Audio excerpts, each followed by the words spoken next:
되어야 할 신앙 15번째로 하나님의 관점으로 보라, 이런 제목으로 말씀 나누도록 하겠습니다.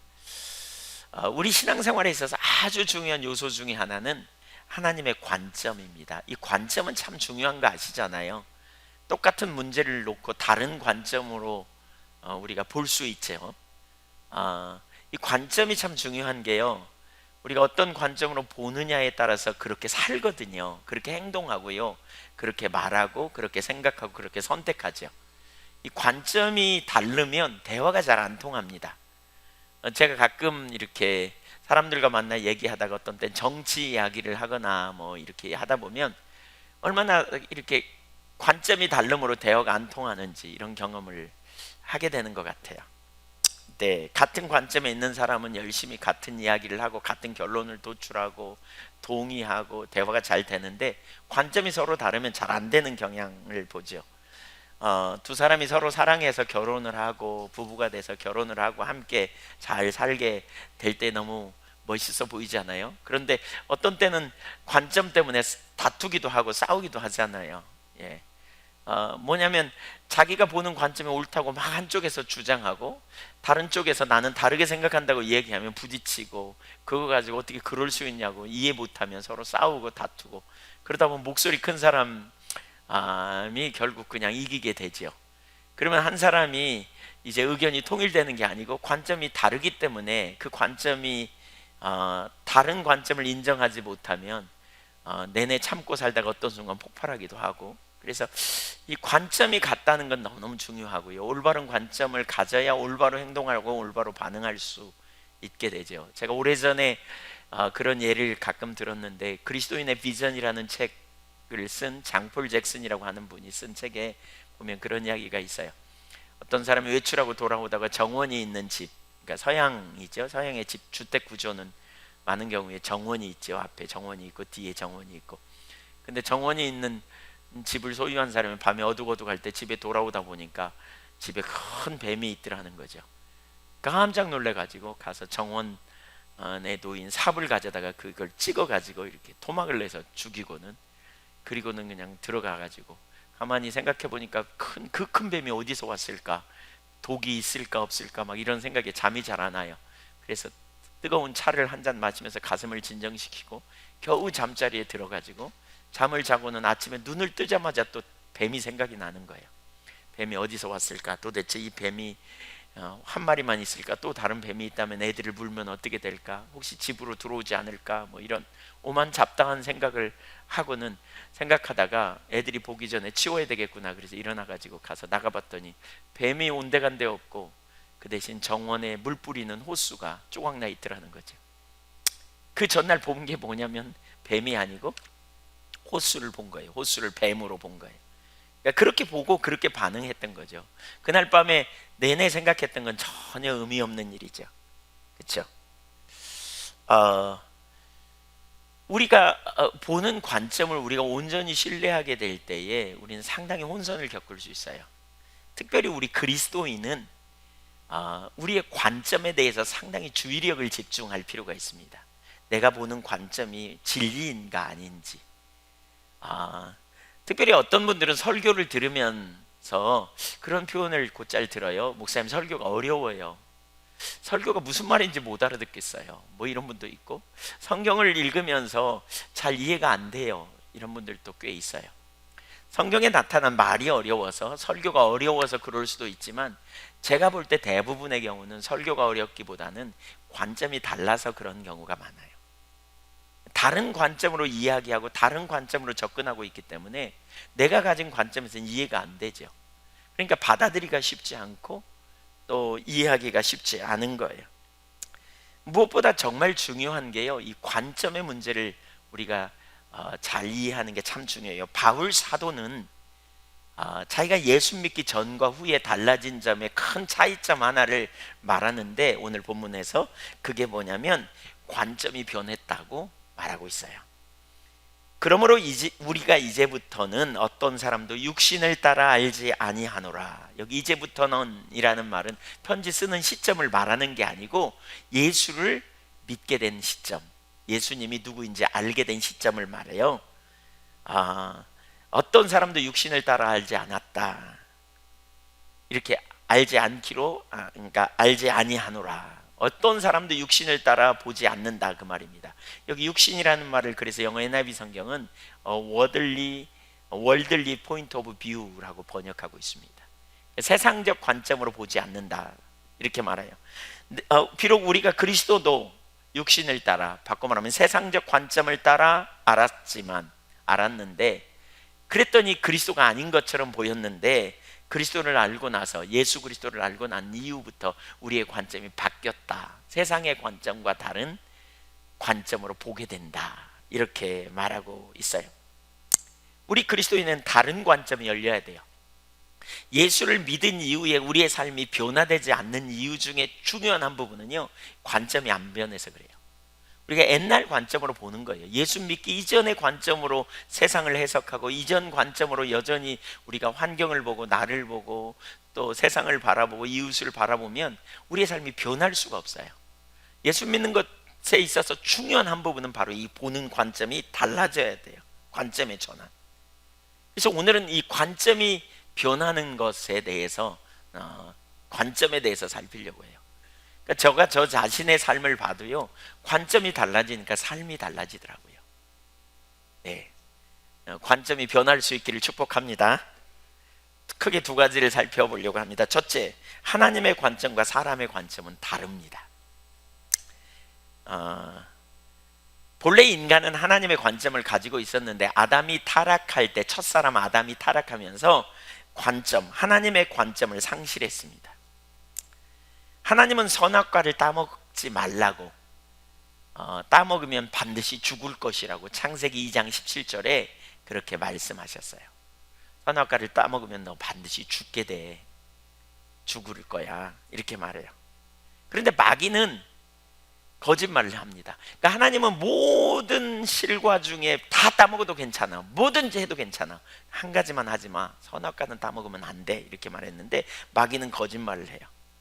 그러니까 선악과 앞에 데리고 가서 선악과를 먹으면 죽지 않는다고, 선악과를 먹으면 오히려 눈이 밝아져서 하나님처럼 될 수 있다고 창세기 3장 4절과 5절에 그렇게 속입니다. 그 말을 듣고요, 그 하와가 선악과 앞에 갑니다. 그리고 선악과를 가서 보는 장면이 6절에 나오는데요, 선악과가 죽음을 가져올 열매로 보이지 않고 오히려 행복을 가져다 줄 열매로 보았어요. 거기 먹음직도 하고 보암직도 하고 지혜롭게 할 만큼 탐스럽기도 한지라 그랬죠. 먹음직도 하고 보암직도 하고 지혜롭게 할 만큼 탐스러운 나무, 먹으면 눈이 밝아져 하나님처럼 될 수 있다고 생각하고 그걸 봤더니 그렇게 보였던 거예요. 그래서 뚝 따서 자기도 먹고 남편에게도 주었어요. 그 결과 그의 눈이 정말 밝아졌는데, 문제는 뭐냐? 밝아지면서 벌거벗은 것을 보게 됐어요. 근데 이게 뭐냐면 3장 7절에 보면 눈이 밝아져 벌거벗은 것, 그 전에도 벌거벗었었거든요. 근데 벌거벗어도 부끄러운지 몰랐어요. 왜냐하면 하나님의 관점으로 보았기 때문에 그래요. 그런데 눈이 밝아지면서 자기 관점이 형성이 된 거예요. 그래서 벌거벗은 것이 부끄럽구나, 그래서 가리려고 그때부터 뭔가 시도하게 된 것이지요. 수치스럽게 생각하게 되는, 그때 이후 인간은 계속해서 자기 나름대로의 관점을 갖게 되었습니다. 모든 영역에서 자기 관점을 갖게 되었습니다. 아담이 타락한 이후에 인간은 자기 관점을 갖게 됐어요. 근데 아담이 타락하면서 자기 관점을 갖게 됐다면, 우리가 예수 믿으면서 하나님과 관계가 회복됐기 때문에 다시 누구의 관점으로? 하나님 관점으로 회복되어야 한다는 거예요. 그러니까 내 관점으로 세상을 바라보고 내 관점으로 세상을 이해하게 될 때 하나님의 말씀이 능력이 없어요. 하나님의 말씀이 처방처럼 안 보여요. 하나님의 말씀이 생명으로 안 들려요. 왜냐하면 세상적 관점을 가지고 있기 때문에. 자기 관점은 세상적 관점과 통해요. 이렇게 사람마다 관점이 다 다르기도 하지만 세상적인 공통적인 관점이 있어요. 그 관점을 가지고 살아가기 때문에 우리의 삶에 하나님의 말씀을 이미 이해가 안 되고, 하나님의 말씀을 들어도 깨달아지지도 않고, 하나님의 말씀과 자꾸 마음 안에서 충돌이 일어나는 일들이 계속 발생해요.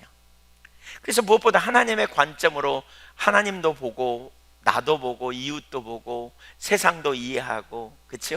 우리가 가진 물질에 대하여서도 우리의 인간관계도 그렇게 보고 이해할 수 있다면, 우리가 만나는 문제도 볼 수 있다면, 우리가 하나님의 말씀이 우리가 만나는 모든 환경이나 인간관계나 우리가 소유하는 돈이나 시간이나 우리의 인생에 대한 처방이 될 수 있지만, 만약에 하나님의 관점이 아닌 다른 관점으로 내가 세상을 바라보고 나를 바라보고 환경을 바라본다면 하나님의 말씀이 내 삶에 도저히 처방으로 받아들일 수가 없게 되는 것이죠.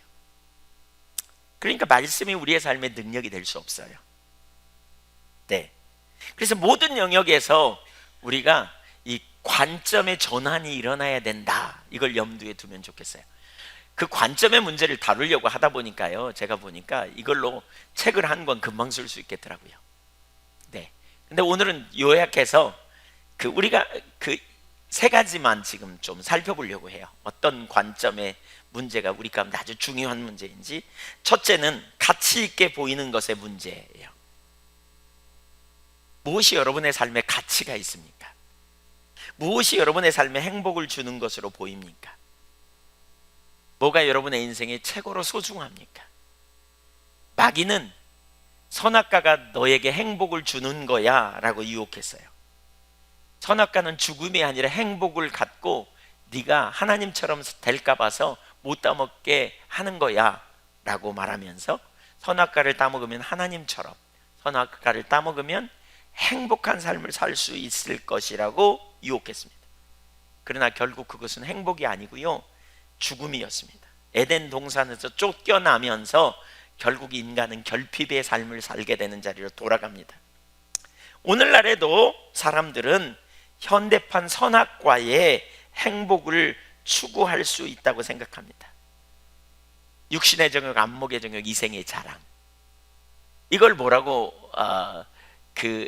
말하느냐? 요한 1서 2장 16절에 보면 이 세상의 모든 가치관이 먹음직도 하고 육신의 정욕, 보암직도 하고 안목의 정욕, 지혜롭게 할 만큼 탐스럽기도 한 나무인지라 그랬죠.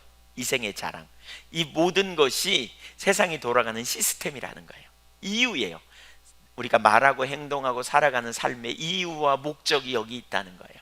모든 이유, 삶의 목적과 이유, 동기가 바로 여기 있다는 거죠. 모든 삶의 동기, 이유, 목적. 네. 그러니까 사실 가만히 우리 자신을 생각해 보면, 이런 가치관을 가지고 이런 관점으로 이해하면 우리가 어떤 때는 말하고 행동하고 하는 이유 중에 그런 게 포함되어 있어요. 쉽게 요약하면 이걸 뭐라고 말할 수 있습니까? 단순하게 말하면 전에 많이 나눴죠. 돈, 쾌락, 권력이에요. 재물을 위하여, 명예를 위하여, 쾌락을 위하여 인간은 살아간다는 거죠. 행동하고 말하고 선택하고 하는 모든 권리가 자기 유익을 얻기 위하여, 사람들에게 나를 드러내기 위하여, 내가 높아지기 위하여, 내가 뭔가 더 나은 삶을 누릴 수 있는 비결이 바로 거기 있다고 생각하죠. 쾌락을 위하여. 자아실현도 중요한 쾌락 중에 한 부분이죠. 그래서 재물의 행복이 있다고 굳게 믿는 거죠. 사람들은. 그 중에 한 가지가 재물인데요. 왜 전에 그런 부분 나눴잖아요. 10대 학생들을 대상으로 설문조사 해봤더니 돈 10억이 생긴다면 다른 사람에게 해를 끼치고 감옥에 가는 일이 있을지라도 선택하겠느냐고 그랬더니 중고등학생의 50%가 그러겠다고 말했다 그러잖아요. 심각합니다. 돈의 가치를 두고 있는 그 최고의 가치가 있고 인생에 행복이 있다고 말하는, 최근에 나온 통계에 의하면 초등학생이 80%가 돈의 인생에 최고의 행복이 있다고 말했다고 그러죠. 가장 가치 있는 게 돈이라고 여겨진다면 돈을 추구하기 시작합니다. 그때부터 돈이면 된다고. 그래서 돈을 추구하다가 일생을 마감하려는 이런 삶을 사는 사람이 얼마나 많습니까? 명예를 추구하거나 쾌락을 추구하는 것도 현대판 선악과라고 할 수 있어요. 그래서 현대판 선악과가 오늘날 우리에게 진정한 기쁨을 주고 만족을 준다고 말합니다. 그러나 성경은 그렇게 말하고 있지 않습니다. 이것이 우리에게 진정한 만족과 기쁨을 주는 것으로 여기지 않습니다. 심지어 이것을 최고의 가치로 여기기 때문에 우리가 신앙생활을 하면서도, 그러니까 우리가 교회에 나오는 목적이 뭐냐?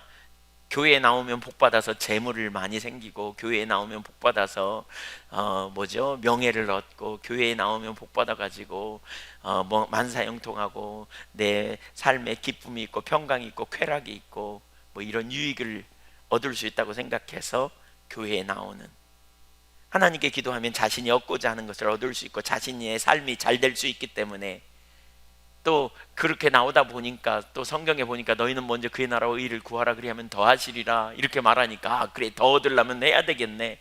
또 말라기 3장에 보니까 11조 하면 쌓을 곳이 없도록, 창고에 쌓을 곳이 없도록 복을 붙지 아니하나 보라, 그러니까 11조도 해야 되겠네. 그런 명목으로 하기 시작하면서 뭔가 헌금하고 봉사하고 예배하고 그것을 얻기 위한 삶으로 신앙생활하는, 이것을 성경은 뭐라 그래요? 이것을 우리는 뭐라 그래요? 성경에 나와 있지 않지만 우리는 뭐라 그래요? 기복신앙이래요. 기복신앙. 이 기복신앙을 가지면요 절대로 하나님 말씀대로 살 수 없습니다. 말씀을 타협합니다. 성경에서 말하는 하나님의 말씀이 많이 걸림돌이 될 수 있어요. 그래서 어떤 말씀을 들으면 그렇게 누가 사느냐고, 어떻게 그 말씀대로 살 수 있겠느냐고 이렇게 평가하죠. 그것은 이런 삶은, 이런 신앙인은 참 신앙이 아닙니다. 외형적으로 신앙인처럼 행동하지만 실제로는 참 신앙이라고 할 수 없습니다. 아무리 하나님을 사랑한다고 고백해도 중심에 하나님을 사랑하는 것 아닙니다. 하나님의 관점에서 보면 그건 하나님 사랑이 아닙니다. 돈을 사랑함으로 돈을 주인 삼고 돈의 법칙으로 살아가는 거죠. 다른 모든 것을 주인 삼는 삶으로 살면서 하나님을 사랑한다고 말하는 건 어불성설입니다. 왜 그러느냐? 왜 그럼 그렇게 신앙생활 하느냐? 이게 되게 미련하게 신앙생활 하는 건데 왜 그러느냐? 하나님의 관점으로 보지 못해서 그래요. 하나님의 관점이 열리면 하나님 안에 모든 생명이 있음을 알아요. 모든 풍요와 안식의 비결이 있음을 알아요. 예, 성경에 하나님은 누구이십니까? 하나님이 뭐라고 말합니까? 내가 너의 방패요, 내가 너의 상급이라고 말씀하잖아요. 무슨 얘기예요? 하나님이 우리의 상급이라는 거죠. 하나님이 우리의 방패예요. 하나님은 우리의 힘이 되시고 보호자가 되시고 우리의 피할 바이시고 우리의 요새시고 우리의 피난처가 되시는, 네, 하나님이 우리를 지켜주시는, 또 하나님은 우리를 아시고 우리의 필요를 채워주시는 분이라고 성경은 말하고 있어요. 그래서 하나님을 아는 사람은 재물과 비교할 수 없이 하나님을 의지하고 하나님을 사랑하는 삶을 살게 되는 것이지요. 하나님을 힘으로 여기고 하나님을 주인 삼고 하나님의 말씀을 따라 살아가는 삶을 살아요. 사실 돈은 힘이 있죠. 사람들은 다 돈을 좋아하잖아요. 그래서 사람들 앞에 돈을 가지고 있으면 부러워하고요, 돈을 좀 주면 사람들이 움직이고요, 돈을 주면 뭔가 나를 기쁘게 하는 행동을 우리가 얻어낼 수 있잖아요. 실제로 그런 경향을 많이 보죠. 돈만 가지면 못할 것이 없다 이렇게 생각하는, 그래서 세상은 돈의 법칙으로 돌아가는 것처럼 보이잖아요. 그런데 성경은 다르게 말해요. 돈을 추구하는 사람이 진정한 행복한 사람이라고 말하고 있지 않아요. 이것을 예수님은 특별히 오셔서 정면으로 반박하죠. 어떤 사람이 쓴 글에 보니까 그렇게 말했더라고요. 이 땅에서 하나님을 대적하는 것은 한 가지밖에 없다. 유일한 한 가지가 뭐냐? 돈이다. 사람들을 움직이게 하는 돈, 이게 하나님을 대적하는 유일한 대적이다, 뭐 이렇게 표현했더라고요. 돈을 추구하는 사람, 돈의 가치를 두는 사람은요 하나님의 말씀을 따라 살 수 없어요. 돈을 따라 살기 때문에 결국 하나님을 대적하면서 멸망할 수밖에 없어요. 돈의 법칙으로 살기 때문에. 그래서 예수님은 재물에 대한 이야기를 성경에서 되게 많이 했어요. 가장 많이 한 부분이 돈에 대한 이야기예요. 하나님 나라에 대해서 말씀하신 게 가장 많고요, 그 다음에 두 번째 돈에 대한 주제를 많이 말씀하셨어요.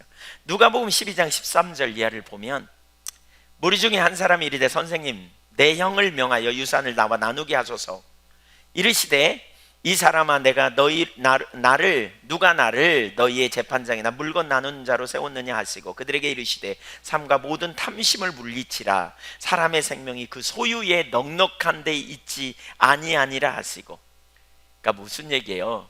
사실 형이 아마 유산을 안 줬나 봐요. 혼자 독식했나 봐요. 그러니까 동생이 와가지고 예수님, 저 형한테 내 유산을 좀 나누게 해달라고 이렇게 탄원하는 거죠. 예수님은 아마 그 사람의 중심을 보신 것 같아요. 그가 소유에 대한 집착이 있음을 본 것이지요. 그리고 그래서 우리에게 진짜 소중한 일은 생명이라고 이렇게 말하는 거죠. 네가 있는 것을 족하게 여기고 진짜 소중한 것은 네가 그거 가지고 재판을 하고 그거 가지고 어떻게든지 얻어내려고 그렇게 하려고 하기보다 진짜 소중한 건 생명이다. 네 마음 안에 물질에 대한 집착을 내려라. 그래서 탐심을 버려라 이렇게 말해요. 여기 탐심이라는 헬라어 단어는 두 가지 단어가 합성되어 있어요. 더 많은 이라는 뜻을 가진 플레온이라는 단어와 소유하다라는 뜻을 가진 혀시아라는 단어. 그러니까 끝없는 욕심이죠. 더 많은 것을 갖고 싶어하는 끝없는 욕심을 내리라는 거예요. 있는 줄 족하게 여기라. 그러면서 한 예를 들어요. 16절 이하에 또 비유로 그들에게 말하여 이르되 한 부자가 그 밭에 소출이 풍성하매 심중에 생각하여 이르길 내가 곡식 쌓아둘 곳이 없으니 어찌할까 하고 또 이르되 내가 이렇게 하리라 내 곡간을 헐고 더 크게 짓고 내 모든 곡식과 물건을 거기 쌓아두리라. 또 내가 내 영혼에게 이르되 영혼아 여러 해 쓸 물건을 많이 쌓아두었으니 평안히 쉬고 먹고 마시고 즐거워하자 하리라 하되 하나님은 이르시되 어리석은 자여 오늘 밤에 내 영혼을 도로 찾으리니 그러면 내 준비한 것이 누구의 것이 되겠느냐 하셨으니 자기를 위하여 재물을 쌓아두고 재물에 풍요한 사람이죠. 하나님께 대하여 부요한 자가 그러니까 부요하지 못한 자가 이와 같으리라. 재물에 초점을 두고 재물에 우선을 두고 재물 쌓기 힘쓰고 그리고 재물을 좀 쌓을 때 이제 먹고 마시고 쉬자 여기에 초점 여기에 행복 여기에 만족을 누리는 사람, 그럼에도 불구하고 하나님께 부요하지 못한 사람의 결말은 그 영혼을 그날 밤에 쏙 데려가면 그 재산 누구 거겠느냐는 거죠. 누구 거겠느냐는 거죠. 그러니까 무엇이 진정한 가치인가를 생각하라는 거죠. 그러면서 하나님께 부요한 자가 되어라. 하나님께 부요한 자가 되라. 그러면서 하나님께 부요하다는 게 뭔지를 그 뒤에 또 보여줘요. 22절 이하를 보겠습니다. 12장 22절 교독할까요? 또 제자들에게 이르시되 그러므로 내가 너희에게 이르노니 너희 목숨을 위하여 무엇을 먹을까 몸을 위하여 무엇을 입을까 염려하지 말라. 까마귀를 생각하라. 심지도 아니하고 거두지도 아니하고 골방도 없고 창고도 없으되 하나님이 기르시나니 너희는 새보다 얼마나 더 귀하냐.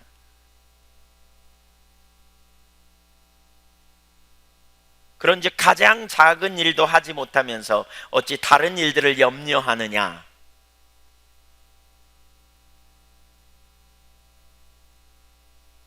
그러나 내가 너희에게 말하노니 솔로몬의 모든 영광으로도 입은 것이 이 꽃 하나만큼 훌륭하지 못하였느냐.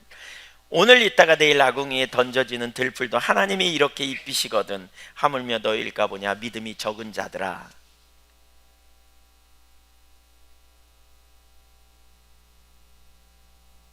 같이 이 모든 것은 세상 백성들이 구하는 것이라 너희 아버지께서는 이런 것이 너희에게 있어야 할 것을 아시느니라. 하나님께 부요한 사람은 뭐냐? 하나님을 의지하여 맡기는 거예요. 하나님께서 필요를 채우실 걸 맡기는 사람.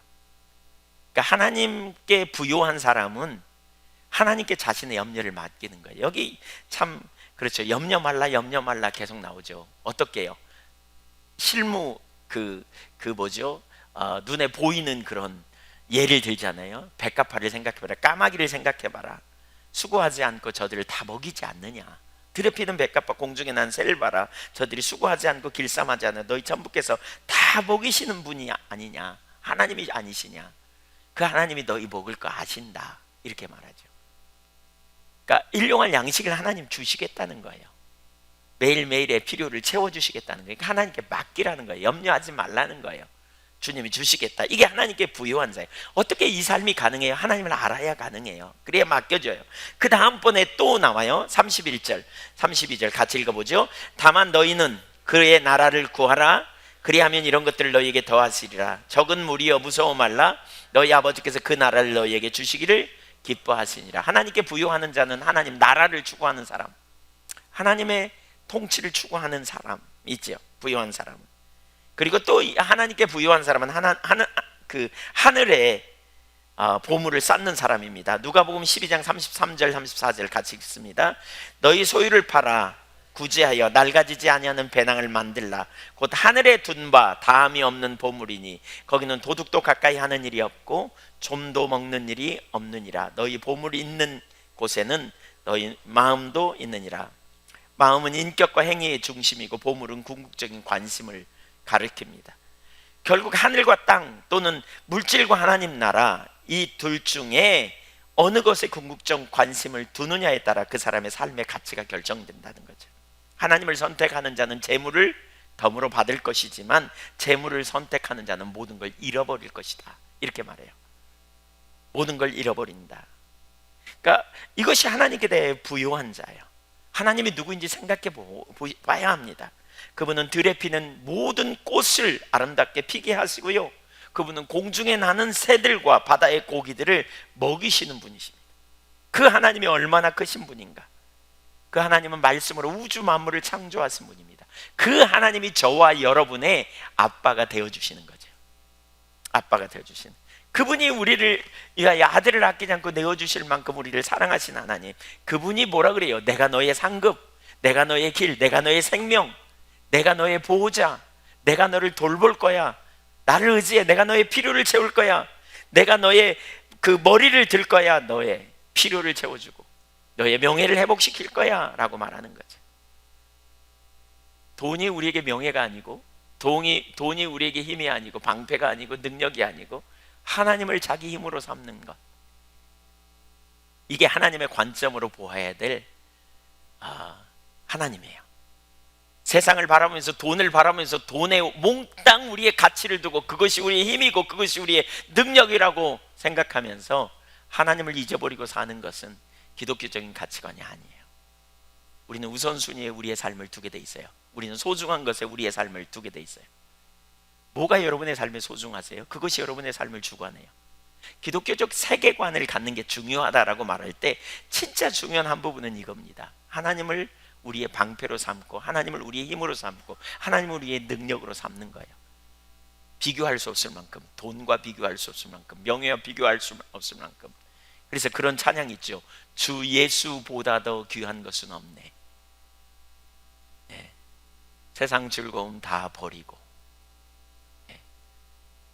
주 예수와 바꿀 수 있는 게 아무것도 없다.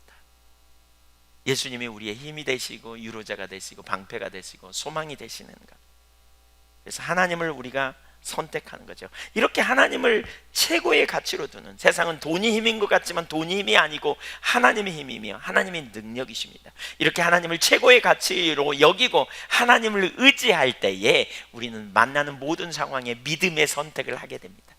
우리 저지난 주간에 그 백석대 류호준 교수님이 쓴 그 글을 제가 인용했잖아요. 한국 교회의 현재 심각한 문제는 두 가지 암에 걸렸다. 성경 무지, 성경 무시라는 암. 성경을 왜 무시할까요? 왜 성경을 무시할까요? 하나님의 말씀이고 성경이 우리에게 모든 삶의 기준이 되고 길이 되는 처방임을 진짜 믿는다면 성경을 무시하겠습니까? 안 합니다. 근데 다른 것을 최고의 가치로 두니까 그것을 추구하려고 하다 보니까 성경 말씀대로 살면 못 살겠어. 그러니까 성경을 무시하는 거예요. 자꾸 말씀을 무시하는 거예요. 머리로는 알지만 제껴놓고 그냥 그 돈의 법칙으로 살고 명예의 법칙으로, 쾌락의 법칙으로 추구해 가는 것이지요. 하나님을 최고의 가치로 두지 않아서 그렇습니다. 하나님보다 재물을, 명예를, 쾌락을 더 우선시해서 그렇습니다. 하나님의 관점을 가지면 우리는 세상에서 담대합니다. 돈이 없어도, 명예가 없어도, 뭔가 속히 얻어지지 않아도 우리는 하나님이 함께 계시면 담대합니다. 아무것도 없는 것 같으나 그리스도 예수 안에서 그분이 우리와 함께 하실 때, 하나님이 우리와 함께 하실 때 그분이 우리의 능력이 되시고 그분이 우리의 힘이 되시고 그분이 필요할 때 우리에게 재물을 부어주시고 또 필요할 때 우리에게 지혜를 부어주시고 우리에게 능력으로 함께 해주실 걸 알기 때문에 그렇습니다. 하나님의 관점을 가지면 그래서 우리는 세상을 이기고 담대할 수 있어요. 왜냐하면 하나님의 길을 믿음으로 선택하기 때문에. 이 가치관의 문제가 전환되지 않으면요 우리 삶에 전환이 안 돼요. 말씀대로 살 수 없어요. 계속 설교를 들으면서 충돌이 일어나요. 여러분의 삶에 뭐가 여러분의 삶의 최고의 가치고 행복이고 힘이고 방패가 되시고 보호자인지, 하나님을 우리의 힘으로 삼는 것이 얼마나 중요한지, 하나님만 여러분의 최고의 가치가 되시기를 축복합니다. 하나님의 관점으로 재물을 보십시오. 하나님의 관점으로 명예를 보십시오. 하나님의 관점으로 재물을 보면, 재물을 많이 소유하면 그 재물을 하나님의 관점으로 사용할 줄 알아요. 하나님의 관점으로 명예를 가진 사람에게 명예가 주어지면 그 명예를 통해서 하나님의 영광을 드러내는 데 사용할 거예요. 거기 집착하고 그것이 자기의 자부심이 되고 그것이 자기의 능력이라고 여기면서 그것에 온통 자신의 존재감을 거기 두지 않을 거라고요. 하나님의 관점이 얼마나 중요한지 모르는데 그 중에 첫 번째가 바로 무엇을 우리의 삶에 가장 소중하게 여기는가 하는 거예요. 무엇을? 우리가 조만간 그분 앞에 갈 거잖아요. 하나님은 영원한 하나님이지요. 우리가 이 땅에서 하는 것은 잠시 잠깐의 삶이고 우리는 영원한 나라가 예비되어 있음을 우리는 알기 때문에 그 영원한 나라를 사모하고 바라보는 사람들로 살아가는 것이죠. 특별히 우리 젊은이들, 청년들, 여러분의 인생에 뭐가 최고의 가치인지 잘 봐야 돼요. 어떤 사람의 대화를 하다 보면요, 뭐가 그 인생에 더 가치 있는가 금방 보입니다. 뭐가 가치 있게 소중히 여기고 가치 있게 여기는지 금방 알 수 있습니다.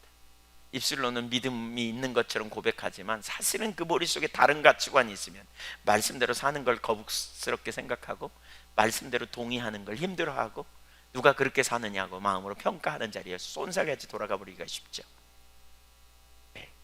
가치관이 변해야 삶이 변하고요, 우리 신앙이 변해요. 가치관을 점검하세요. 여러분의 인생의 최고의 가치가 뭡니까? 하나님입니까? 하나님이 여러분의 힘입니까? 하나님이 여러분의 상급입니까? 하나님이 여러분의 방패입니까? 하나님이 여러분의 유로자이십니까? 하나님이 여러분의 공급자이십니까? 하나님이 여러분의 생명이십니까? 맞습니다. 성경은 그렇게 말합니다. 그런데 내가 그렇게 동의하고 있느냐는 거예요. 하나님의 관점으로 우리는 하나님을 바라보고 세상을 분별할 수 있어야 돼요. 돈을 어떤 눈으로 보느냐예요. 하나님의 관점, 성경은 그 관점을 우리에게 가르쳐요. 두 번째, 사람을 어떻게 보느냐 문제입니다. 사람을 어떻게 보느냐의 문제입니다. 모든 인간은 피조물입니다. 하나님에 의해 만들어진 존재입니다. 인간은 한계를 가졌고 정해진 시간 안에서만 살 수 있습니다. 그래서 하나님의 보호하심과 돌보심이 필요한 존재입니다. 하나님은 사람을 만드시고 에덴 동산에서 보호하셨고 풍요케 하셨습니다. 그런데 마귀가 유혹했죠. 너도 하나님처럼 살 수 있다고. 그래서 인간은 선악과를 따먹었고 결국 하나님처럼 살기는커녕 에덴 동산에 쫓겨나고 거기서 철저한 결핍을 경험하게 됩니다. 그러나 그때 이후 인간은 하나님을 찾지 않았습니다. 엄청나게 고통을 당하면서도 하나님을 찾지 않습니다. 그때 이후 인간은 자기의 자원으로, 스스로의 자원으로 살려고 하는 경향을 갖게 됩니다. 하나님을 의지하기보다 내 자신을 의지하는 자리로 돌아갑니다. 그러는 가운데 서로를 비교하여 우월의식이나 열등의식에 빠지게 됩니다. 내 관점으로, 자기 관점으로 보는 거죠. 여러분 옆 사람을 여러분의 관점으로 보세요. 봐보세요. 어떻습니까? 여러분보다 낫습니까? 여러분보다 못합니까? 우리 이런 관점으로 본다는 거죠. 나보다 나으면 내가 그 앞에서 그 열등의식에 빠지고, 내가 나으면 속으로 겉으로는 당신이 나아요 그러지만 그래도 내가 너보다 낫지, 뭐 이런 우월의식에 우쭐하고요. 그러면서 다른 사람 판단하고 우리가 평가하는 자리에 쏜살같이 돌아갑니다. 또 우리가 하나님 앞에서도 어떤 나름대로의 기준을 가지고 자기 의에, 자기를 의롭다고 믿든지 아니면 죄책감에 빠지든지 이 자리에 우리가 쏜살같이 가죠. 나는 의로워, 난 괜찮아 라고 말하든지 아니면 죄책감에 눌리든지 이 자리를 쏜살같이 돌아가 버리죠. 그래서 반복적으로 실패감, 죄책감에 빠지기도 하고, 그러다 보니까 복음의 능력도 알지 못하고 한때 알았지만 상실해버린 상태에서 여전히 교만하거나 죄책감에 빠지거나 그 상태에서 헤매고 있는 사람들 적지 않습니다. 하나님의 관점은 어떤가 보세요. 이게 자기 관점이에요. 나를 보는 자기 관점, 사람들을 보는 내 관점이라면 하나님의 관점은 어떤가? 하나님의 관점은 명백해요. 모든 사람이 죄를 범했다. 그리고 죄의 삭은 사망이다. 그래서 하나님의 영광에 이를 자가 아무도 없다. 그래서 하나님이 우리를 위해 독생자 예수 그리스도를 보내셨다. 그리고 누구든지 예수를 믿으면 이제 하나님이 자녀 삼으시고 영원한 생명이 그에게 주어진다. 그래서 이 복음 앞에서는 차별이 없다. 헬라인이나 유대인이나 자유인이나 종이나 골로새서 3장 11절에 보면 그렇게 말하죠. 차별이 없다. 이 복음 앞에서는. 우리는 보통 뭡니까? 세상적 관점으로 차별을 둡니다. 너는 나보다 나아 혹은 못해. 그래서 열등의식, 우월의식을 갖거나 또 판단하죠. 정죄하죠. 외모로 우리가 사람을 보는 경우가 얼마나 많은지 몰라요. 하나님의 관점으로 보면 그럴 수 없다는 거예요. 더 이상 판단할 수 없다는 거예요. 왜냐하면 모든 사람이 죄인이고 어떤 선함이나 의로움, 자기의 의로움 때문에 하나님 앞에 나가는 게 아니기 때문에, 그래서 우리 모두에게는 예수가 필요한 존재라는 거예요. 한번 따라하세요. 나에게는 예수가 필요하다. 옆에 사람, 당신에게는 예수가 필요합니다. 그분의 은혜가 필요했고 그 은혜 안에서 의롭다 하심을 받아 하나님의 자녀가 되었고 우리는 그리스도 안에서 형제 자매가 되었어요. 우리가 그리스도 안에서 형제 자매가 된 것은 그리스도 예수 때문입니다. 우리의 선행, 우리의 의로움 때문이 아닙니다.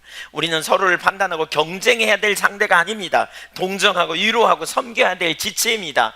누군가가 못할 때 우리는 그것을 판단하고 정죄할 만한 자격이 있지 않습니다. 우리는 그에게 긍휼의 마음을 가지고 그에게 은혜가 필요함을 인식하고 그를 어떻게 잘 섬길 수 있을까 생각하는 자리에 가야 합니다. 우리는 서로를 바라보면서 주님의 은혜로 구원받은, 그래서 주님이 너무너무 사랑하시는 지체라는 사실을 인식해야 합니다.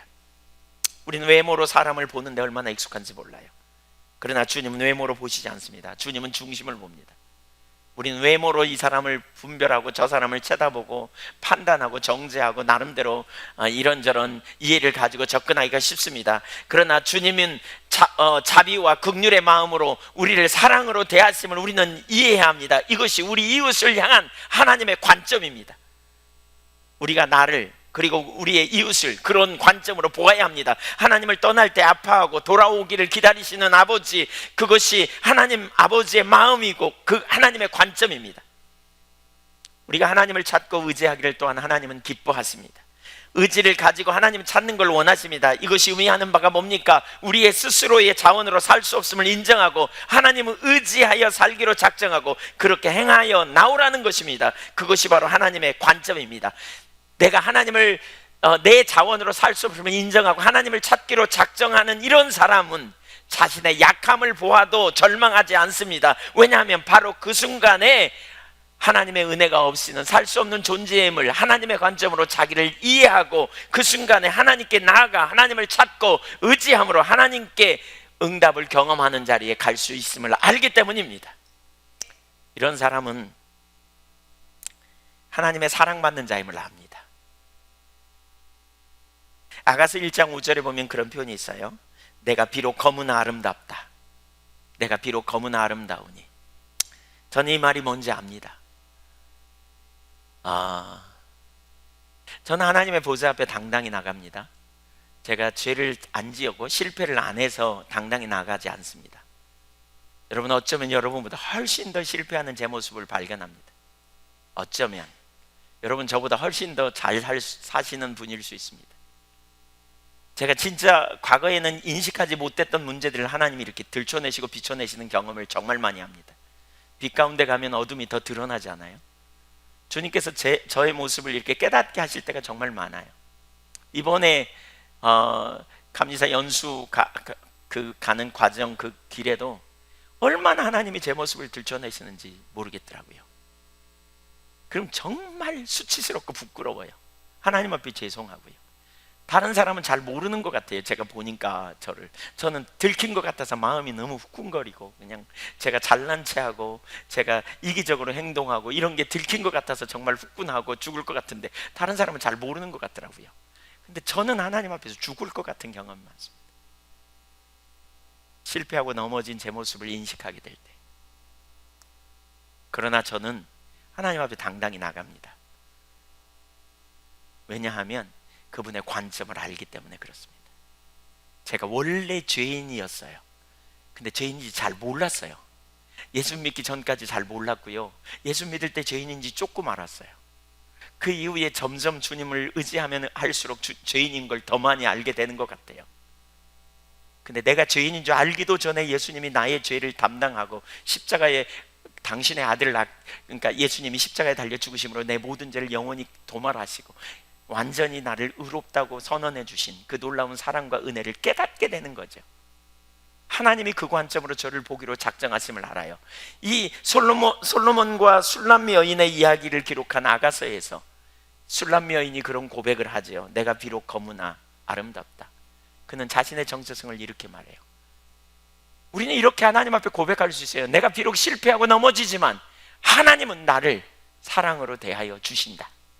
하나님은 나를 사랑하시기로 작정하셨어요. 하나님 앞에 우리는 아름다운 존재예요. 하나님이 그 아들 예수 그리스도를 통해서 우리 죄를 온전케 하심으로 말미암아 저를 아름답고 의롭게 여기시기로 작정하신 거죠. 한번 따라서 하십시오. 나는 비록 거무나, 나는 비록 실패하나 하나님 보시기에 아름답다. 하나님이 나를 사랑하기로 작정하셨다. 안 믿어지는 분위기는 뭔지 모르겠네요. 믿어지세요? 성경이 그렇게 말하고 있습니다. 성경이 그렇게 말합니다. 자신의 약함을 보면서 절망하지 않습니다. 내가 약하기 때문에 예수님이 나를 위해 죽으셨고요, 내가 실패했기 때문에 예수님이 나를 위해 죽으셨고요, 내가 반복적으로 실패하기 때문에 내가 조금만 고치면 되는 그런 인생이 아니고 내가 영 소망이 없는 인생이기에 예수님이 나를 위해 죽으셨고 그 예수님의 은혜와 예수님의 사랑으로 말미암아, 그 하나님의 사랑으로 말미암아 내가 의롭다 하심을 받은 자가 된 것이지요.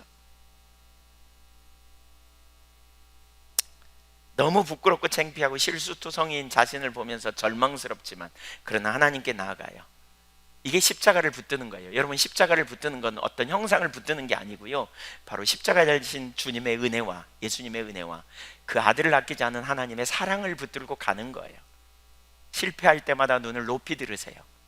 그래서 예수님이 나를 위해 오셨어요. 그래서 예수님이 필요해요. 그래서 예수님 없이는 안 돼요. 그래서 예수님이 나의 모든 죄를 도말하시고, 그래서 하나님이 당신의 그 사랑하는 독생자를 나를 위해 십자가의 처절한 죽음을 경험하기까지 내어주시고 나를 구원해 놓으신 거예요. 우린 그 사랑으로 구원받은 백성이에요.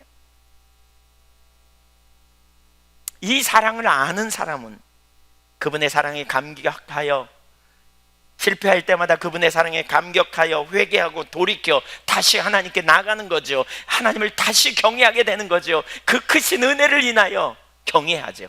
여러분, 죄책감에 눌리고 죄책감에 오래 눌리는 게 양심적인 것처럼 보이죠. 그런데 죄책감에 오래 눌려본 경험이 있는 사람은 아실 거예요. 죄책감에 눌리고 죄책감이 조금 희미해지면 다시 하나님께 나아가지요.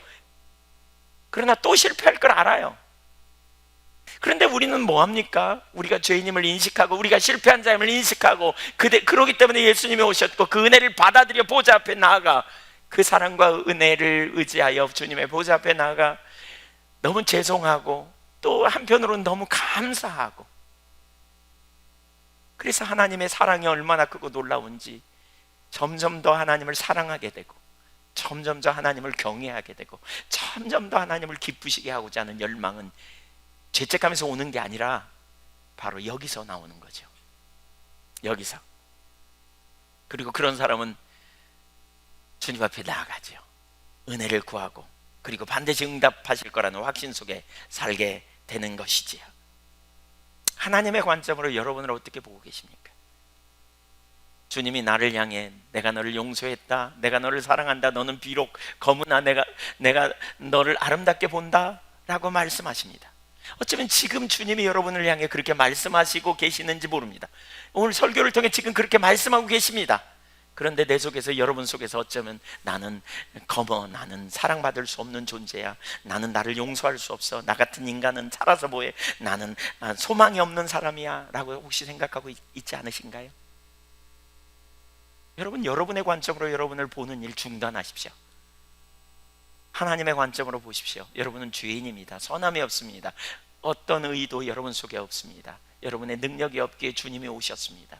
그래서 예수가 필요하고, 그리고 우리는 예수 안에서 거듭난 이후에도 갈라디아서 4장 20절에서 말하는 것처럼 그분을 계속 신뢰하는 믿음 안에서, 계속 그분을 의지하는 믿음 안에서 사는 삶인 것을 기억하십시오. 나는 비록 너무나 아름답다. 내가 얼마나 하나님의 사랑받는 존재인지. 마치 저는 그런 생각을 합니다. 어린아이가 왜 어떤 때는 막 변을 보잖아요. 변을 기저귀 갈아놓으면서도 갈면서도 그러잖아요. 이해할 수 없는 말을 막 하잖아요. 아이고 똥도 예쁘게 쌌네 막 이러면서 엉덩이 때리잖아요. 엉덩이를 치는 게 아니고 또닥거려 주잖아요. 예쁘다고 그냥. 아이고 예쁘네 막. 하나님의 사랑, 하나님의 관점이 우리 가운데 열려야 돼요. 여러분, 주님 앞에 조용히 나아갈 때 그렇게 주님 앞에서 여러분의 정체성이 뭔지를 깨달으셔야 돼요.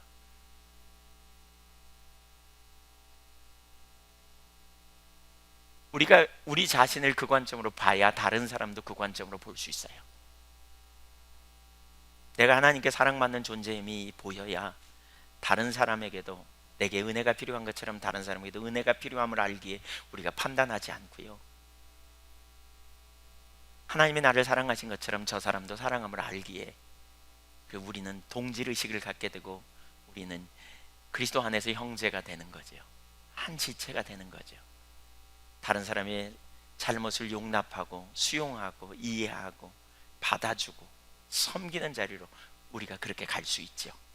그게 안 보이면요, 자기는 의롭고 저 사람은 죄인이고 바리새인지죠. 바리새인. 언젠가 그 복음을 전하고요, 제가 하나님의 관점으로 자기를 보고 이렇게 받아들이기로 작정하고 자기를 정죄하는 정죄감 데리고 주님 앞에 우리가 나가자고 그런 분 초청한다고 그랬는데 우르르 나오는데 하나님께 저에게 이런 감동을 주세요. 내가 너희를 의롭다고 했는데 어찌하여 너희는 너희 자신을 의롭다고 하지 못하느냐. 내가 너희를 사랑한다고 하는데 어찌하여 너희는 너희 자신을 사랑받지 못하는 자라고 그렇게 정죄하느냐. 여러분, 혹시 우리가 그 자리에 있지 않은지 보세요. 죄를 범했습니까? 회개하세요. 정직하게 인정하세요. 내가 원래 그런 자라고. 실수로 그런 게 아니라 내가 원래 그렇다고. 내가 원래 그렇게 넘어진 자라고. 이게 나라고. 그래서 나에게는 예수님이 필요하다고. 그래서 저는 예수님이 필요하다고. 그래서 예수님의 은혜를 제가 의지한다고. 그래서 저는 하나님의 사랑을 제가 의지하고 선다고. 그 은혜와 사랑에 감사하고 이것이 원래 저라고. 세 번째, 환경 속에서 어떤 관점을 갖는가. 첫 번째로는 우리가 어떤 가치관을 갖는가를 다뤘고요, 두 번째로는 나를 어떻게 보는가, 인간을 어떻게 보는가, 하나님의 관점, 나의 관점을 지금 나누고 있습니다. 세 번째, 환경을 어떤 관점으로 볼 것인가. 환경 속에서 우리가 어떤 관점을 가질 것인가. 우리가 인생을 살면서 많은 문제를 만나잖아요. 사실 환경 속에서 평안하고 모든 일이 잘 돼갈 때는요, 우리는 하나님의 관점을 잘 적용하기도 하고 또 하나님의 관점으로 보려고 하기도 해요. 근데 위기가 올 때, 문제가 있을 때, 뭔가 내 안에 갈등이 생길 때에 우리가 내 앞에 일어나는 문제를 어떤 관점으로 다룰까에 대하여 우리는 이렇게 심각하게 생각해 봐야 돼요. 문제를 자기 관점으로 보면 지치고 힘들게 되고 엄청난 스트레스가 우리 삶을 피곤하게 만듭니다. 우리 하나의 아담적 옛 본성은 우리를 보호하려고 그러잖아요. 그래서 변호합니다. 그래서 제가 가끔 누구랑 이렇게 어떤 때는 얘기하다 보면요, 속으로 그런 생각이 들어요. 너무 죄송합니다. 그런 판단이 제가 자꾸 알아서 자꾸 돼요. 아, 이 사람이 지금 엄청 교만한 상태에 있구나. 말 고만해야 되겠네. 이런 생각이 들어요. 명백히 맞는 얘기야. 근데도 막 변호해. 막 변호해. 변호하면 괜찮아. 그래도 계속 얘기하면 막 공격해. 이제 막 우리가 우리 자신을 변호하고 보호하려는 게 굉장히 강합니다. 여러분, 우리가 하나님의 관점으로 보면 이게 내려지고 하나님께 맡겨지거든요. 근데 이게 안 돼요. 내가 나를 보호해야 된다고 생각하기 때문에 내가 머릿속이 복잡해지고 혼돈스러워요. 막 문제를 막 야기시키고요. 하나님께 맡기는 게 안 되기 때문에. 그래서 스스로 살 길을 찾으려는 본능을 갖죠. 그래서 환경을 보면서 내게 왜 이런 일이 일어나는가, 어떤 문제가 생기면 이런 생각이 들잖아요. 그냥 기본적으로. 그리고 혼돈에 빠지고, 그러다 보면 누군가를 원망해요. 누구 탓인 것 같아. 또 어떤 때는 하나님을 원망하죠. 하나님 너무 하시는 것 같아. 내가 이렇게 신앙생활하는데 어떻게 나에게 이런 문제를 허락하시지? 막 이런 생각이 들죠. 출애굽하던 이스라엘 백성들 보세요. 출애굽기 14장, 15장, 16장, 17장에서 계속 그러잖아요. 이스라엘 백성들이 항상 자기 관점으로 환경을 해석했어요. 문제가 거기 있어요. 여러분, 이 정말 중요한 게 관점의 문제라니까요. 우리가 만난 문제를 어떤 관점으로 해석하느냐에 따라서 우리가 빚어지느냐 망가지느냐의 차이도 있고요. 전혀 엉터리로 가게 돼요. 이스라엘 백성들에게 하나님이 우리는 알아요. 성경에 뭐라 그랬어요? 홍해 앞에서 하나님이 이스라엘 백성들을 죽이려고 그래요. 하나님이 기적을 보이세요. 기적을 보이세요. 근데 그들은 죽이려고 그랬다는 거예요. 외국에 매장지가 없어서 우리를 여기 데리고 왔냐 그러면서 그냥 하잖아요. 그러니까 홍해를 하나님이 능력으로 통과하게 하세요. 그 놀라운 역사를 보고 그들이 기뻐 뛰다가 그 환경이 열리니까, 그러다가 또 위기가 오니까 또 원망하고 불평해. 쓴물 앞에서. 근데 하나님은 죽이려고 하는 계획을 가지고 있지 않아요. 그들에게 계속 기적을 보이시고 능력을 나타내 보이시고 그들을 빚어가시는 그런 일을 계속 하신단 말이에요. 그런 일을 15장에서도 먹을 것 없는, 16장에서도 먹을 것 없는 환경 앞에, 17장에서도 마실 물 없는 환경에서 그들은 똑같이 얘기해요. 죽이려고 우리가 죽는다 막 이러면서 원망하고 불평하고, 심지어 모세를 돌로 치려고 하고. 못 배운 거죠. 그러다가 마침내 민수기 14장에서는 뭐라 그래요? 12명의 정탐꾼을 가나안 땅에 정탐하고 돌아와서 그들의 보고가 뭐예요? 자기 관점으로 본 거죠. 환경을 자기 관점으로 보니까, 아이고 그 땅 사람들은 키가 큰 네피림 후손 큰 사람들이더라. 그들이 우리를 보면 메뚜기 같겠더라. 그들은 하나님이 없는 자기 관점으로 환경을 해석하고 자기들은 이제 죽었다는 거예요. 끝장났다는 거예요. 이런 10명의 보고를 듣고요, 60만 명이 거기 동조해요. 그리고는 스스로 살 길을 마련하죠. 뭐냐? 밤새 울고 원망하고 불평하다가 한 장관을 세우고 애굽으로 돌아가자 그러잖아요. 하나님을 반역하는. 그러다가 그들은 광야에서 다 멸망해 죽었어요. 관점이 믿음을 가져오는 거 아세요? 그들의 관점이 자기중심적인 관점에 있으니까요, 하나님의 관점으로 보지 못하니까요, 하나님이 아무리 약속을 주셔도 그 약속이 그들에게는 실제가 아니었던 거죠.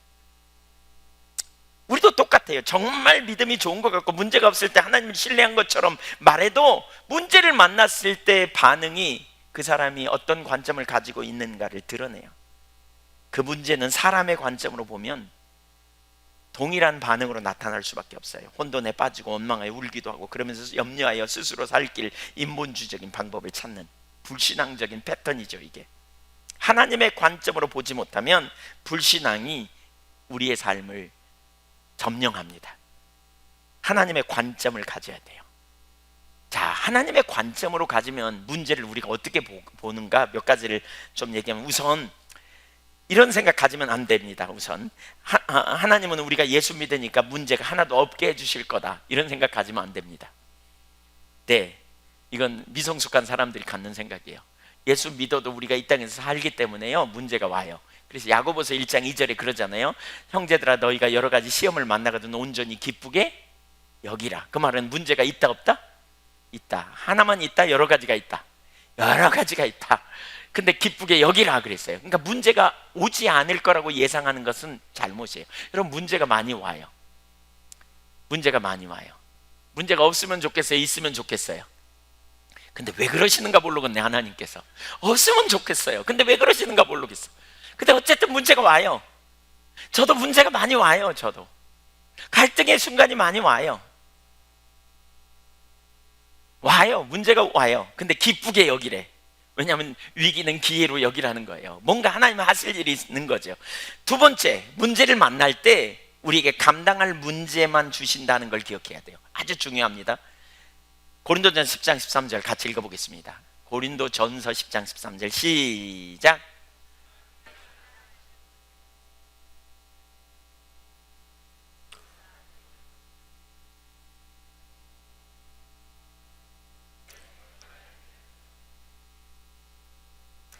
감당치 못할 시험은 허락지 아니하신다.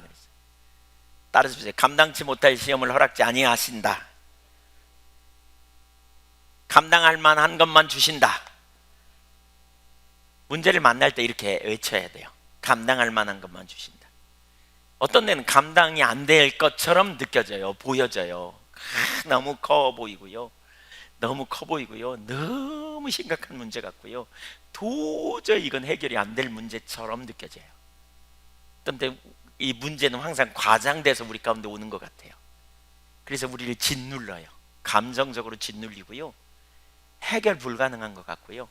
그래서 자꾸 도망가고 싶고요. 자꾸 딴 생각이 나도록 이렇게 몰아가는 것 같아요. 근데 분명히 여기 뭐라 그랬어요? 하나님은 미쁘사 감당치 못할 시험을 허락지 않는다. 여러분, 하나님이 누구세요? 그분이 우리를 아세요. 그분이 우리의 머리털 하나까지 세심 받으셨어요. 제가 어젯밤에 저녁에 자면서 이렇게 누워서 기도하다가 퍼뜩 그런 생각이 들더라고요. 기도하는데 뭐 입을 열어 기도하나요? 그냥 속으로 이렇게 기도하잖아요. 그냥. 근데 하나님이 들으신가? 그래, 들으시지. 시편 139편에 하나님은 우리 혀의 말을 알지 못하심이 하나도 없고, 혀로 말하지 않았으니까 못 들으시는가? 그렇잖아요. 멀리서도 우리의 생각을 통촉하시오며, 네, 우리가 무슨 생각하는지 다 아셔. 그러니까 그 생각을 하면서 제가, 그래, 하나님은 다 아시는데. 여러분, 하나님 다 아세요. 하나님 우리 다 아세요. 우리가 얼마나 견디고 얼마나 우리가 그 문제를 다룰 수 있는지 다 아세요. 여러분, 이 말씀을 깊이 새기세요. 감당치 못할 시험은 주시지 않아요. 믿으십니까? 네, 실제입니다. 이거 매우 실제입니다. 문제를 만날 때 우리가 가져야 될 아주 중요한 하나님의 관점이에요. 감당치 못할 시험은 허락지 아니하십니다. 세 번째, 하나님께 맡겨야 합니다. 맡겨야 합니다. 하나님은 우리의 문제를 다룰 능력이 있으십니다. 염려를 맡기라고 하십니다. 베드로전서 5장 7절 보겠습니다. 너희 염려를 다 주께 맡기라. 이는 그가 너희를 돌보심이라. 시편 37편 5절 시작. 내 길을 여호와께 맡기라. 그를 의지하면 그가 이루시고. 시편 55편 22절 내 짐을 여호와께 맡기라. 그가 너를 붙드시고 의인의 요동함을 영원히 허락하지 아니하시리로다. 여기 짐, 내 짐이라 그러는데, 짐을 구체적으로 말하면 타잇을 짓누르는 염려 혹은 근심을 말합니다. 너를 붙드시고 라는 말은 기르다, 먹을 것을 주다 라는 뜻입니다. 그러니까 너의 염려 맡겨. 다 너를 기르고 너의 먹을 것을 주시는 분이 하나님은 그렇게 말하는 거죠. 로마서 12장 19절도 읽어볼까요? 시작. 내 사랑하는 자들아, 너희가 친히 원수를 갚지 말고 하나님의 진노하심에 맡기라.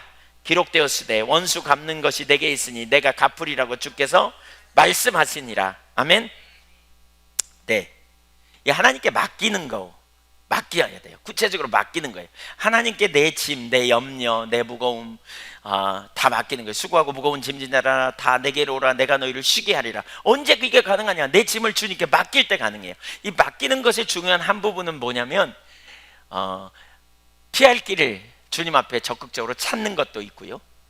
또 무엇보다 나를 위해 아들을 아끼지 않으신 하나님을 의지하고 구체적으로 하나님께 고백하며 나가는 거예요. 고백하고 하나님께 내 염려를 그대로 나누는 거예요. 그러니까 여러분의 상태를 하나님께 그대로 미주알 고주알 이렇게 아뢰는 게 필요해요. 하나님, 제 마음이 이래요. 지금 이런 갈등이 있어요.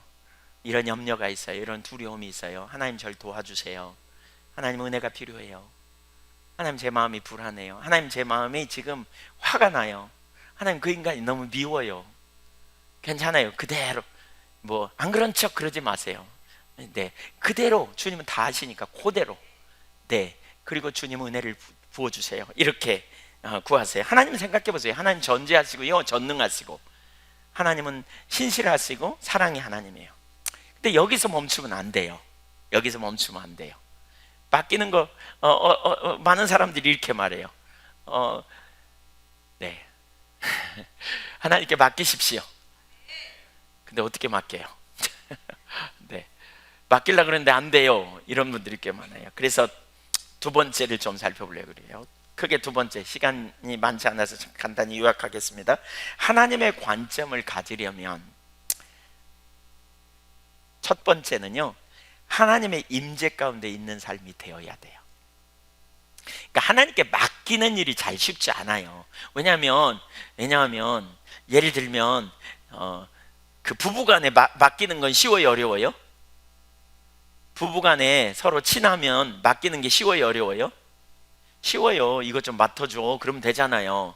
물론 능력이 없다면 그렇지만 맡길 수 있어요. 예. 부부 간에 서로 맡기는 건 눈에 보이니까, 여러분이 부모님에게 뭔가 맡기는 건 맡길 수 있단 말이에요. 근데 하나님은 안 보이거든요. 인식이 안 돼. 그러니까 믿음으로 하지 않으면 이게 불가능해요. 믿음으로 하지 않으면. 그래서 제가 가끔 이런 얘기를 들어요. 목사님, 제가 설교를 들으면서요, 이론으로는 이제 알겠어요. 근데 실제가 잘 안 돼요. 이런 분들이 꽤 있어요. 여러분 중에 그런 분이 있으면 손 들어보세요. 이론으로는 알겠는데 실제가 안 된다. 네. 별로 없네요. 그러면 이론으로도 모른다. 그럼 뭐예요? 이제 설교 그만해도 다 되겠다는 거예요? 네. 그냥 할게요. 아주 중요한 부분입니다. 제가 볼 땐 정말 중요한 부분입니다. 뭐가 중요하냐면요, 하나님과 동행이 중요해요. 그러니까 맡기는 거 다 알아요, 머리로는. 근데 맡겨지지가 않아. 문제는 뭐가 문제냐, 여러분, 그래 어떻게 해야 되느냐면 집중적으로 하나님 찾아야 돼요. 하나님을 찾으면 하나님이 임하시거든요. 하나님이 임하시면 무슨 일이 우리 가운데 있냐면 하나님이 인식돼요. 하나님이 누구이신지 인식하고요, 하나님이 내 문제를 맡을 만한 분임을 인식하게 돼요. 하나님의 길이 뭔지를 알게 돼요. 시편 73편에 보면, 왜 전에 이제 살펴봤기 때문에 그냥 설명하면, 시편 기자가 이런 고민을 하지요. 갈등이 생겼어요. 악인이 형통하고 의인이 고난 받는 것에 대해 이해가 잘 안 되는 거예요. 그러니까 막 그것 때문에 막 고민하고 내가 어쩌면 일을 할까 하다가 어느 날 성소에 들어갔다가 깨달았다는 거예요. 우리에게 이 일이 일어나야 돼요. 성소에 들어가서 무슨 일이 있었겠어요? 예배했겠죠. 예배 가운데 하나님을 만난 거예요. 하나님의 길이 뭔지를 깨달은 거예요. 이 하나님과 만남이 있어야 돼요. 여러분, 만남이 일어나야 해결이 돼요. 그랬더니 하나님이 깨닫게 해주신 거죠. 악인은 결국 멸망하게 될 거라는 걸 깨닫게 된 거예요. 그래서 나중에 그 시인이 이렇게 말해요. 내가 무지하여 짐승 것 같았었다, 과거에. 깨닫기 전에는. 근데 깨달은 다음에 하나님의 이 지혜가 얼마나 놀라운지 그걸 발견했다는 거죠. 우리에게 바로 이 일이 있어야 돼요. 하나님과 만남이 있으면 안식이 있습니다. 왜냐하면 하나님의 관점이 열리고요, 하나님이 인식되기 때문에 하나님께 맡길 수 있습니다. 구체적으로 바로 이것이 중요합니다. 많은 문제가 있으면 혼돈스럽습니다. 감정적인 혼돈이 막 우리 가운데 일어나잖아요. 어떤 문제가 있으면 또 생각이 많아집니다. 또 억울한 일이 있으면 뭐가 생겨요? 생각이 막 올라와요. 우리 속에 나를 보호하려는 반응이 있기 때문에 생각이 막 올라오고요, 감정이 막 긴장됩니다. 이 긴장된 상태가 지속되면 무슨 일이 있어요? 잠도 안 와요. 스트레스가 막 쌓이고요, 그러면 위장에 막 신물이 넘어오고요, 위가 아프고요, 잠을 못 자요. 그러면 이런 게 막 오래 가요. 막 지속돼요. 스트레스가 팍 쌓이고 해소가 안 되는 거죠. 그러니까 우리의 삶에 이런 억압이 풀어지는 비결이 있는데, 그게 뭐냐? 결국 주님 만나면 돼요. 주님을 집중적으로 찾고 구하면 주님이 임하신다고 약속하셨어요. 주님의 임재 가운데 있으면 바로 그 주님께 문제를 맡기는 거죠. 내 상태를 맡겨요. 주님이 인식되면. 저는 개인적으로 그런 경험을 참 많이 하는데요, 어제 우리 강순자 권사님이 그런 표현을 하시더라고요. 환경이 너무 힘들고 어려운데 교회 와서 예배만 드리면 하나님을 만나는 거죠. 만나는 가운데 염려를 맡기고 그 힘들고 어려웠던 상황을 다 맡길 수 있었다는 거예요. 그리고 한없이 위로를 경험한다는 거예요. 그래서 무거운 짐을 안고 왔다가 주님 만나고 돌아갈 때는 너무 평강이 있고 기쁨이 있고, 이런 삶이 계속 되는 거죠. 그러니까 여러분, 문제 해결은 우리 가운데 가만히 있으면 해결되지 않아요. 여러분, 정말 우리가 지식으로 알아도요, 우리의 삶에 실제가 돼야 될 영역이 있어요. 실제로 우리가 뭐냐, 하나님 찾는 자리를 돌아와서 하나님 집중적으로 찾고 구하고 하나님께 그런 상황을 아뢰고 임재 가운데서 그런 상황을 아뢰고 나눌 때 우리 삶에 자유함이 있어요. 저는 이런 생각이 들어요. 일주일에 한 번씩 교회 나오고 그 다음에 하나님 안 찾고 우리가 그냥 이렇게 시간을 보내면서 우리 안에 진정한 자유함이 있을까? 저는 절대로 그럴 수 없다고 생각해요. 안식이 안 일은 없어요. 왜냐하면 하나님께 맡겨야 안식이 있거든요. 하나님께 내어드리면 우리 안에 자유함이 있거든요. 저는 문제가 있거나 스트레스가 있으면 정말 염려가 되고 마음이 불안하고 혹은 사람과의 관계에 뒤집어지면요, 예배당에 갑니다. 주님 찾는 자리로 나아갑니다. 집중적으로 하나님 찾습니다. 예배당에서 하나님 앞에. 어떤 데는 기도가 잘 안 돼요. 그러면 성경을 보기도 하고요, 그러다 깨달아져요. 성경이 깨달아지기도 하고 기도하다가 하나님이 선명하게 인식이 되고, 그러면 뭐 하느냐, 하나님 앞에 미주알 고주알 알아요. 이제 그때는 어떤 때는요, 우리 감정에 사로잡히고 문제에 사로잡히면 우리가 하나님 앞에 고백하지만 허공을 치는 것 같아. 기도가 공중에 그냥 쏟아붓는 것 같아. 이러면 일어나서 나가면서도 한숨 쉬고 가요. 용서한다고 아무리 외쳐도요, 나가면서 뭐라 그래요?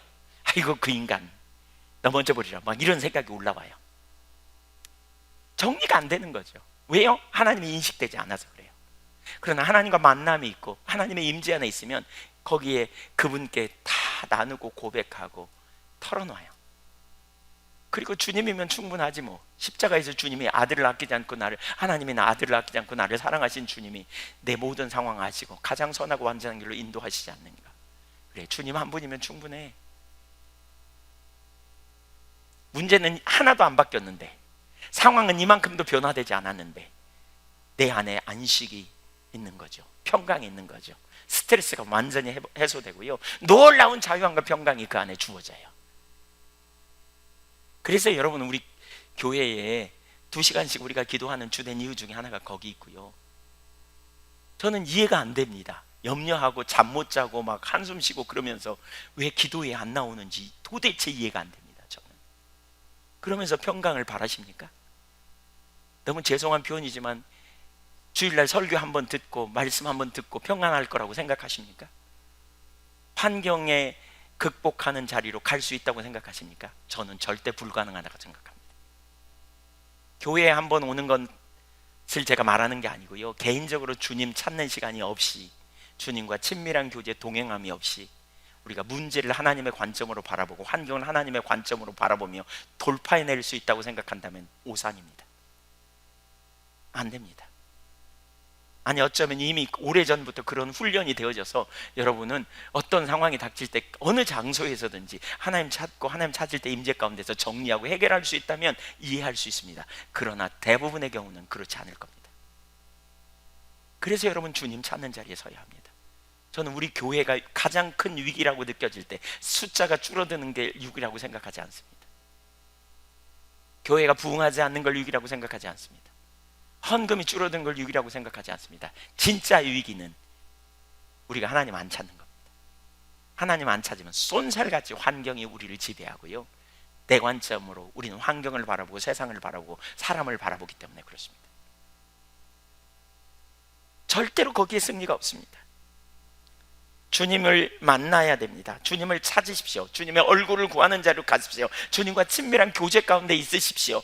그리고 주님이 인식될 때 주님께 맡길 수 있습니다. 그러면 일어날 때 다 해결돼 갖고 일어납니다.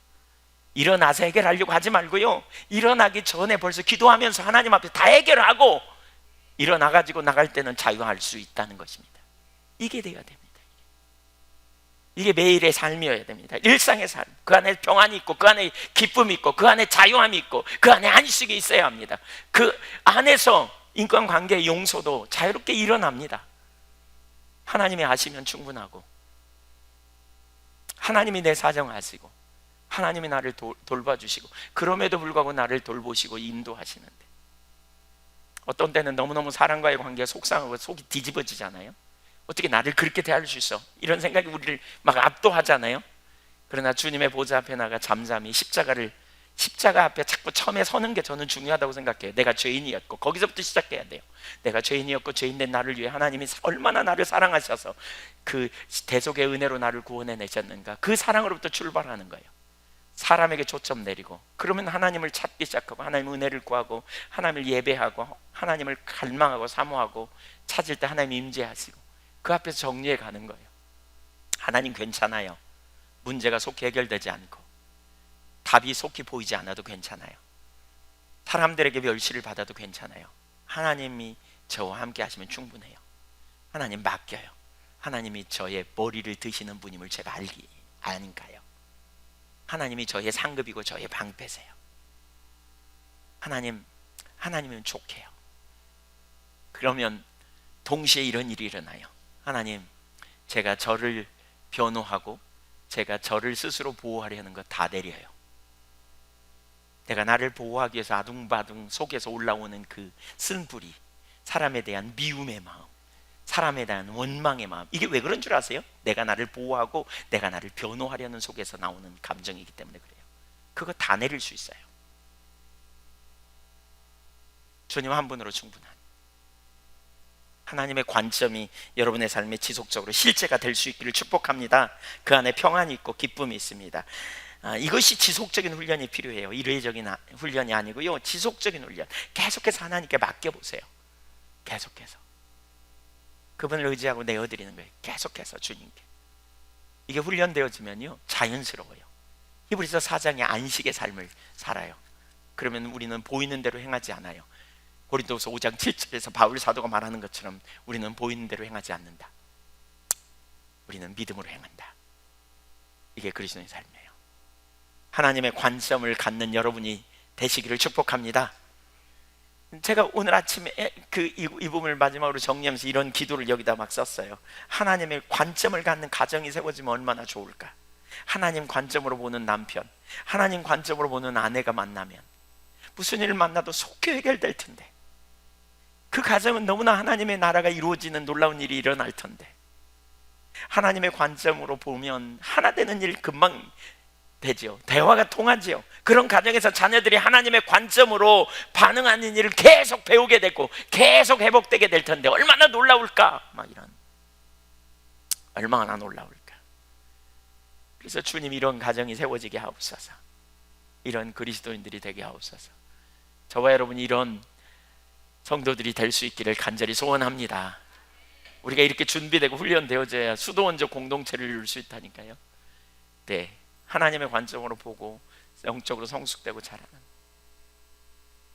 등이 주님이 우리를 이기게 하셨어요. 세 가지를 나눴습니다. 하나님의 관점, 가치관의 문제입니다.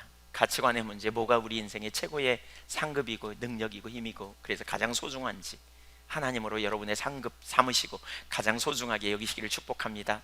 또 하나님의 관점으로 여러분 자신을 보십시오. 비록 검으나 아름답다. 내가 비록 검으나 아름답다. 하나님이 나를 사랑하신다. 나를 받아주셨다. 또 환경을 하나님의 관점으로 보시자고요. 감당치 못할 시험을 허락지 않는다. 하나님은 문제를 주시지만 감당할 만한 것만 주신다. 그리고 그 문제를 주님께 맡기자. 맡길 때 무엇보다 하나님을 집중적으로 찾아서 하나님이 인식되고 예배의 성공해서 하나님을 이렇게 맡길 때 우리 안에 자유함이 있는 그 삶을 살기를 우리가 갈망하고 나가면 좋겠습니다. 같이 기도하겠습니다.